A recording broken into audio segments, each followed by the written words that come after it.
দিতিপ্রিয়া, তুমি কি প্রেগনেন্ট? জিতুর বিরুদ্ধে ক্ষোভ দিতিপ্রিয়ার। সোমবার রাতে দিতিপ্রিয়ার লম্বা পোস্ট, কি লেখা ছিল সেখানে? একটি ছবি, আর সেই ছবিকে ঘিরেই যত সমস্যার সূত্রপাত। চিরদিনই তুমি যে আমার ধারাবাহিকের সেটে শর্ট কাটলেই নাকি থমথমে পরিবেশ। সূত্রের দাবি এমনই। তাই জিতু কমল এবং দিতিপ্রিয়া রায়ের বাস্তব সমীকরণ নিয়ে ফিসফাসিনির শেষ নেই। এরই মধ্যে সমাজ মাধ্যমের পাতায় বোমা ফাটলেন পর্দার অপর্ণা। ক্যামেরার সামনে অপর্ণা আর্যর গভীর প্রেম রসায়ন বাস্তবে যেন উল্টো পুরাণ। সেই আভাসই পাওয়া গেল অভিনেত্রীর লেখায়।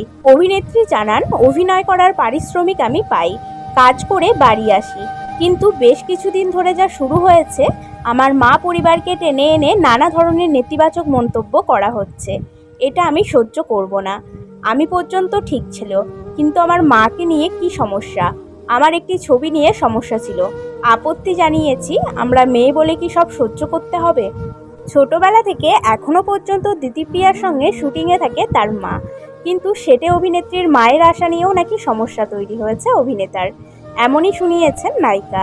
অভিনেত্রী আরও জানান যে রাত বিরেতে তার সহ অভিনেতার নানা ধরনের মেসেজ দেখে তিনি বিব্রত হয়েছেন, এবং এই ঘটনা থেকে দিতিপ্রিয়াও বেশ কিছু কথা জিতুর জন্যেই লিখেছিলেন।